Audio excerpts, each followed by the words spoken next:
नमस्कार। आज हम भारत के राशन व्यवस्था के एक बहुत ही दिलचस्प सफर पर निकलने वाले हैं।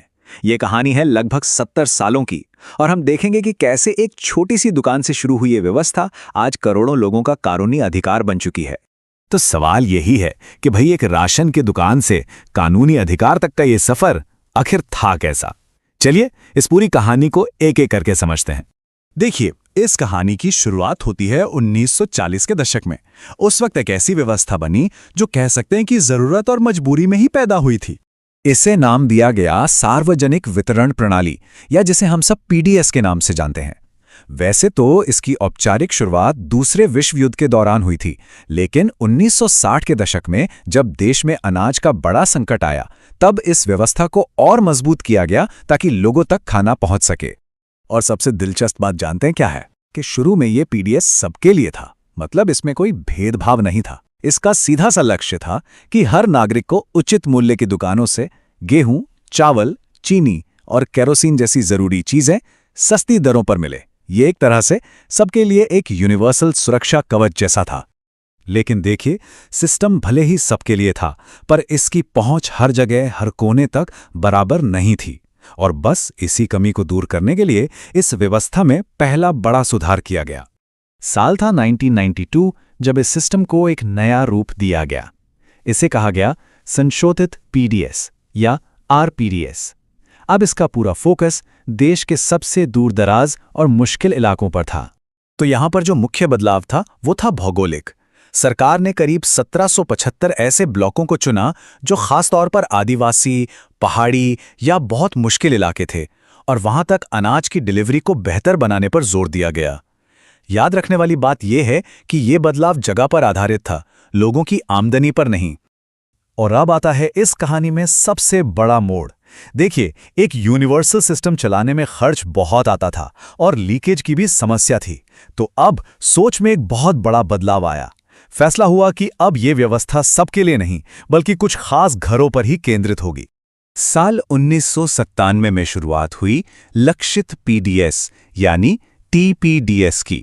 इसका मकसद बिल्कुल साफ था, ये पक्का करना कि सरकारी सब्सिडी का फायदा सिर्फ उन लोगों तक पहुंचे जिन्हें इसकी सबसे ज्यादा जरूरत है।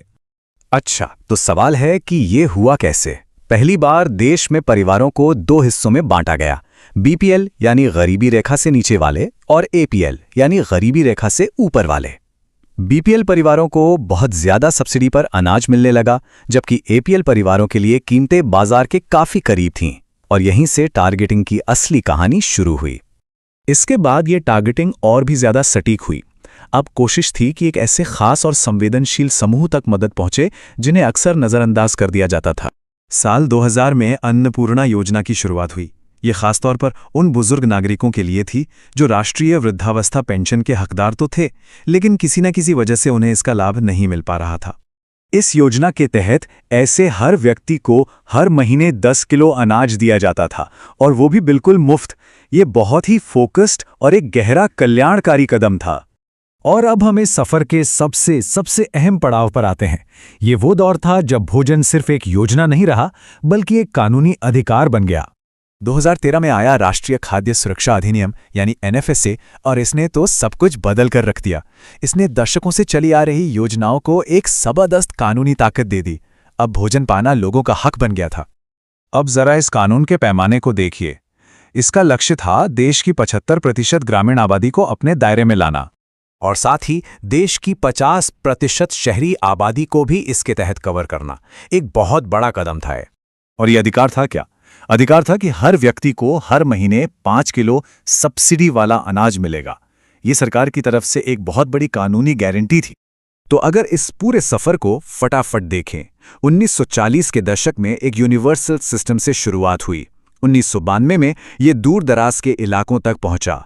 1997 में टारगेटिंग के जरिए और सटीक हुआ। 2000 में बुजुर्गों का खास ख्याल रखा गया, और आखिर ने 2013 में भोजन हर नागरिक का कानूनी अधिकार बन गया।